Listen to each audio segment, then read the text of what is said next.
भावलं नाही, पण आज त्यांचे विचार पुढे चाललेत। आज एवढे सगळे होत असताना आपण काही का लोक होईना आपण त्या बचावासाठी लढलोय। नुकसान करणारे अनेक हात आहेत, पण आपण बचावासाठी लढलोय हे आपले। आणि इथून पुढे आपण 100% जनजागृतीसाठी प्रयत्न तर करणारच आहोत, पण जनजागृतीपेक्षा आपलं काम बोललं पाहिजे। आपण याच्यामध्ये इथून पुढे एकमेकाला कनेक्ट राहू। ठीक आहे, जसं मी एक व्हिडिओ कॉल टाकला होता, त्याच्यामध्ये पंचमहाभूतांवरती आधारित आपले 5 व्हर्टिकल्स असतील, ह्याचे आपल्याला कृती आराखडे घ्यायचे प्रत्येक सेक्शन्समध्ये। म्हणजे वृक्षारोपण असेल, वायू प्रदूषण असेल, जल प्रदूषण असेल, अपारंपरिक स्त्रोतांचा सगळा जो विषय, ह्याचे आपण व्हर्टिकल्स बनवणार आहोत। त्याच्यामध्ये अभ्यासक असले पाहिजेत की समस्या काय आहेत, त्याच्यामध्ये आत्ताचे सध्याचे प्रशासकीय आणि कायदे काय सांगतात, त्याच्यामध्ये आपल्याला काय सुधारण्याची गरज आहे आणि आपण त्याच्यामध्ये काय करणार आहे सोल्युशन सहित। हे जेव्हा आपण प्रशासनाकडनं घेऊन जाऊ आणि कालबद्ध की आज डिक्लेअर केलं आणि बघू कधी होईल ते होईल। आपण 26 जानेवारीला ज्या दिवशी प्रजासत्ताक दिन आहे त्या दिवशी आपण 5 व्हर्टिकल्सचे कृती आराखडे डिक्लेअर करणार आहोत। 5 जून जागतिक पर्यावरण दिनाच्या दिवशी आपला पहिला टर्मचा आपला रिव्ह्यू असेल की आम्ही हे बोललो होतो, हे आम्ही करून दाखवलंय। जे काही कमी पडलं असेल, कुठे कमी पडलं ते आपण त्याच्यावरती परत अनालिसिस करू।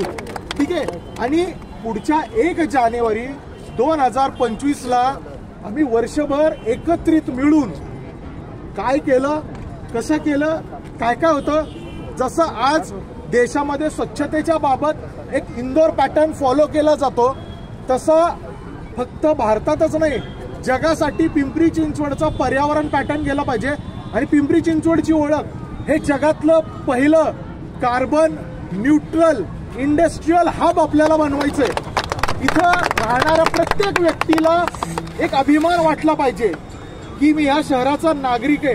ही जी आज परिस्थिती आहे हे फक्त एक शेवटचं आकळलं की ज्या इंद्रायणी नदीमध्ये लोक भावनेनी पूर्ण डुबकी मारून ते पाणी ओंजळीत घेऊन चूळ भरतात, त्या लोकांना माहित नाही की पाठीमागं त्या नदीबरोबर काय होतंय। लोक भक्तिभावानी ज्ञानेश्वर महाराजांनी, तुकाराम महाराजांच्या भक्तीने इथं येतात आहेत। आपल्याला त्यांची फसवणूक करायची नाही। आपण प्रशासनाबरोबर देखील काम करू, पण आपण जाऊन प्रशासनाला सोडायचं नाही। पहिली ज्यांची जबाबदारी आहे त्या प्रशासनाला वेटीस धरायचं, त्यांना त्यांची कामं करायला आणि आपला त्याच्याबरोबर सपोर्ट द्यायचं।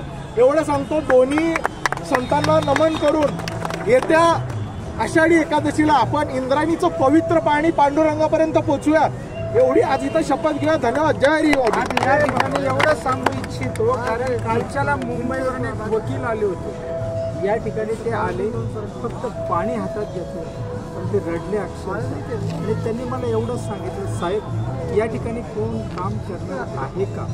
तर म्हटलं भरपूर संस्था आहेत सर, पण वरडणारे कमी झाले आणि लक्ष केंद्रित करणारं प्रशासन गेंदड्याच्या तातडीने झाल्यामुळे त्याच्यात बदल होत नाही। आता जवळपास 25 संस्था आहेत आपल्या।